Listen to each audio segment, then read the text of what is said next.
What's going on, guys? It is Sunday afternoon. Meals have been prepped. Yards have been mowed. House has been cleaned. I have showered and moisturized. And let's get to this Q&A. Would you ever run a marathon / some other form of distance running? Example, a 10K? No. I have zero desire to do any sort of marathon distance running. I do any of my distance stuff like that on the elliptical machine, and it is not that far of a distance. As far as like endurance type stuff, like CrossFit WODs, dipping my toes into that sort of thing, I'll be doing another birthday WOD this year. That kind of scratches my itch for endurance related activities, and that's as far as I want to scratch it. I have no desire for marathon running. Who do you think is the strongest? Strongmen, weightlifters, or powerlifters? So they're kind of different aspects of strength, and you're going to be strongest as what you do. I don't think powerlifters get enough credit for having all-around strength. You see the hyper-specific stuff posted over and over. But, if you've got a strong deadlift and a strong bench press and a strong squat, you can pick up strongman implements. You'll have to learn the technique and stuff and moving with them, but you'll acclimate. A lot of strongmen started in powerlifting. So I don't know. It's, there's arguments to be had here and there. As far as like carryover, crossover, weightlifters would have the easiest time crossing over to either of the other two, than vice versa, just because weightlifting is the harder one to technically master. Strongman is a little bit more technical, but because there's more stuff to do and involves a little more moving and stuff than powerlifting, but like it's not highly skilled. And powerlifting, while there's technique involved to being efficient in the lifts, is not very highly skilled either, whereas the weightlifting definitely brings that skill out. They're all strong at the top level.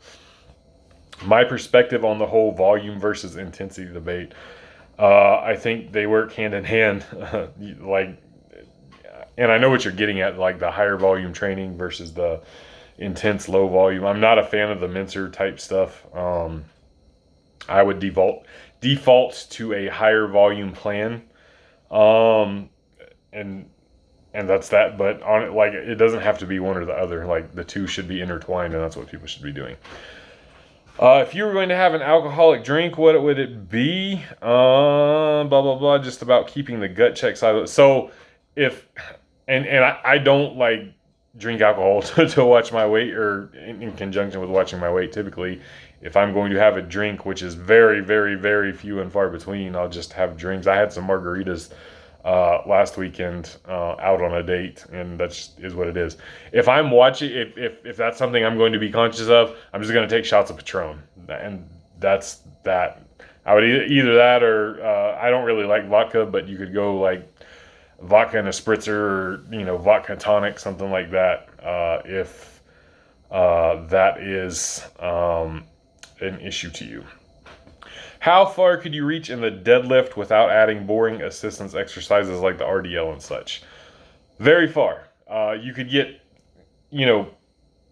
pretty close to what your potential is going to be. I'm going to assume like you're doing squats and other things, and that's going to help with your deadlift. And even if not, even if you just said, I just want to be a fucking deadlifter, I'm not really going to do a lot of squat patterns, which I think would be ultimately detrimental. But if you just wanted to focus just on deadlift, you're going to get a lot farther than you think you could, a lot farther than a lot of people are going to say.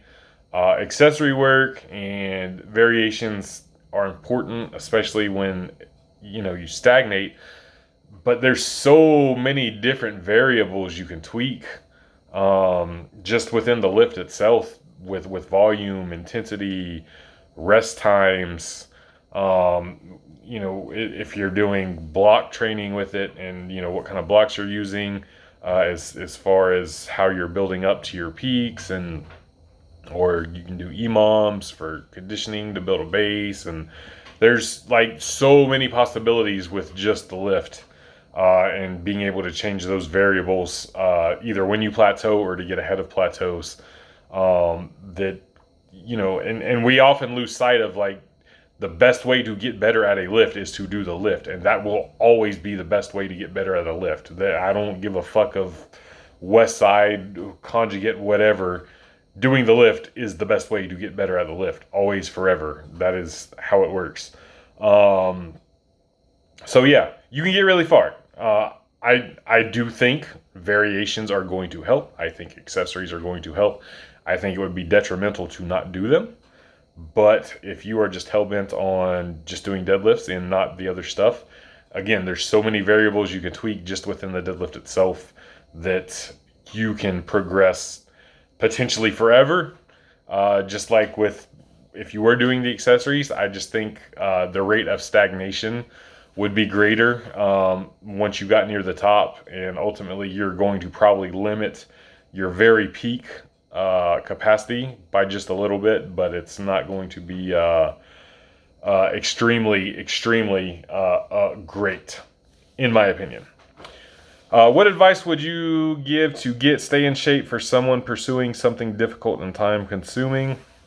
Well, I mean, I work a 40-hour day job. I coach lifters.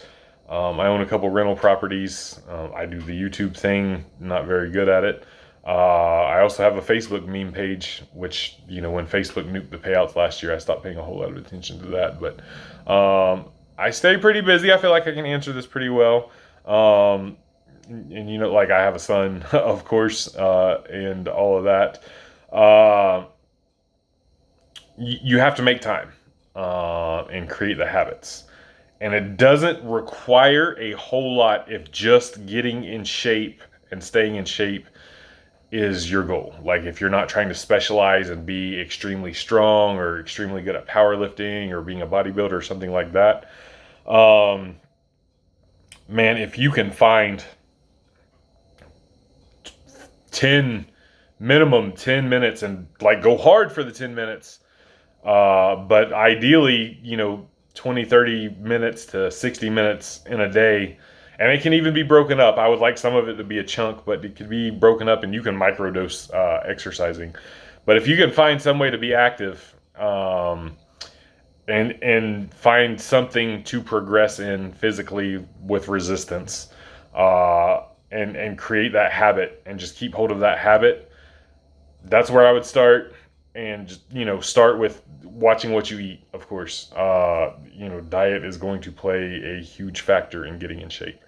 But if you can, at minimum, find a way to be active, like I said, if it's a small amount of time, you got to go fucking hard. But 30 minutes a day to an hour a day, or if you can find a couple hours on a couple days to have a focus on that form of resistance training you like.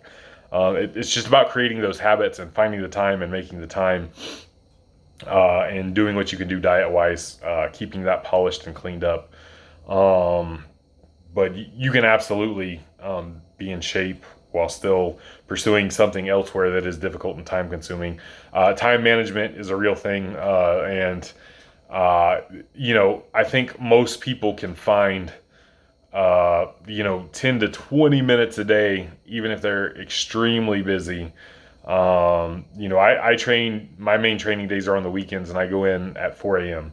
On my days off of work, because that's when I can find the time before I have to, start mowing yards, doing laundry, cleaning the house, meal prepping. I've got to entertain my son, take care of him. Fortunately, this weekend he was staying at a friend's house. Every other weekend he stays with his mother, but he lives with me primarily. So I've got to keep all that in mind and juggle that, and I can find the time at 4 a.m. on the weekends, so that's when I get in there.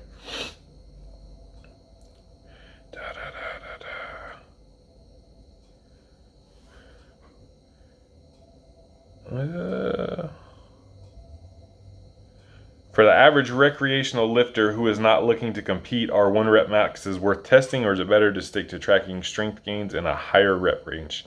Worth it is going to be up to you. If you think it's fun to do 1 rep maxes and your goal is to increase your 1 rep max, then absolutely, go fucking test it. Is it super hyper optimal, bro? Of course not. It's not, because testing isn't training, and that's a day you could have been training to build instead of testing to test. So it's just going to be, that's individual. Is it worth it to you?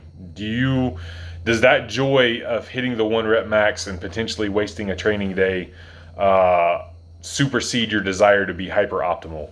I think for most of us, that's a yes. I wouldn't be like testing your 1 rep max all the fucking time, of course. But yeah, I personally think it's worth it. I think it's absolutely worth it to do every now and then. Training, it's supposed to be fun. We do this for fun. We do this because we enjoy it. And if that's what you enjoy, fucking get after it. Generally dislike Natty or not, but I'm curious, do you know about, I don't know how to say his name. It's a French power lifter. He's a lighter weight lifter. I think they call him Pana. I'm not gonna attempt the name. His stats are insane for his body weight and he's shredded. So I did look him up. I looked up his Instagram. Do I think deadlift of over 4 times body weight is achievable as a Natty? Absolutely. If you're light enough.